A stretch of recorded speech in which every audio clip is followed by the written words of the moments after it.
नमस्कार। चलिए आज भौतिकी के एक बहुत ही दिलचस्प नियम को समझते हैं। ये वो नियम है जो हमें बताता है कि बिजली और चुंबकत्व यानी इलेक्ट्रिसिटी और मैग्नेटिज्म असल में एक ही सिक्के के दो पहलू कैसे हैं। जी हाँ, हम बात कर रहे हैं बायो-सावर्ट नियम की। तो सबसे बड़ा सवाल यही है, जब किसी तार में करंट दौड़ता है तो उसके चारों ओर एक मैग्नेटिक फील्ड यानी चुंबकीय क्षेत्र आखिर बन कैसे जाता है। और ये सिर्फ एक किताबी सवाल नहीं है। इसी सिद्धांत पर हमारी मोटर से लेकर एमआरआई मशीन तक सब कुछ काम करता है। तो बायो-सावर्ट नियम हमें इसी कैसे का जवाब देता है। तो इस रहस्य को सुलझाने का क्रेडिट जाता है दो फ्रांसीसी वैज्ञानिकों को, जीन बैप्टिस्ट बायो और फेलिक्स सावर्ट। चलिए देखते हैं कि उन्होंने क्या खोजा और ये नियम जो उनके नाम पर है आखिर कहता क्या है। देखिए, इस नियम का सार बहुत सीधा है। अगर हम किसी तार के एक बहुत ही छोटे से हिस्से को देखें तो वो अपने आसपास एक छोटा सा मैग्नेटिक फील्ड बनाता है। अब ये फील्ड कितना मजबूत होगा, ये कुछ बातों पर निर्भर करता है। तार में करंट कितना है, हम तार के उस हिस्से से कितनी दूर हैं, आर हैं और किस एंगल पर हैं। अच्छा, अब इस नियम को पूरी तरह समझने के लिए हमें इसके फॉर्मूले में इस्तेमाल होने वाले हर एक सिंबल को जानना होगा। चलिए एक एक करके इन सभी जरूरी हिस्सों को समझते हैं। तो ये हैं इस फॉर्मूले के मेन प्लेयर्स। I मतलब करंट, जो कि एनर्जी का सोर्स है। DL तार का वो नन्हा सा टुकड़ा है जिसे हम देख रहे हैं।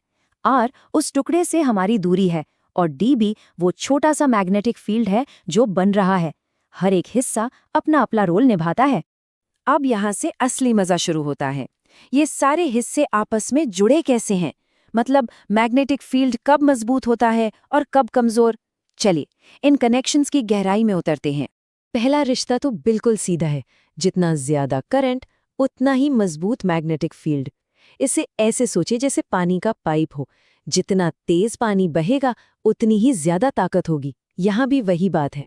दूसरा, तार का हर छोटा हिस्सा यानी DL अपना अपना मैग्नेटिक फील्ड बनाता है। तो जाहिर सी बात है, जितना लंबा तार होगा उतने ही ज्यादा छोटे छोटे फील्ड मिलकर एक बड़ा और मजबूत फील्ड बनाएंगे। तीसरा, एंगल, ये बहुत मायने रखता है।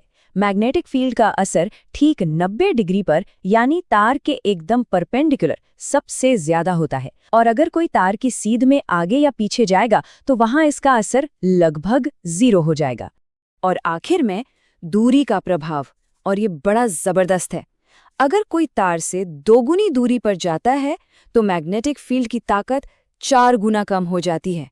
ये सिर्फ कम नहीं होती बल्कि बहुत तेजी से घटती है। तो अब हमारे पास पहेली के सारे टुकड़े आ गए हैं।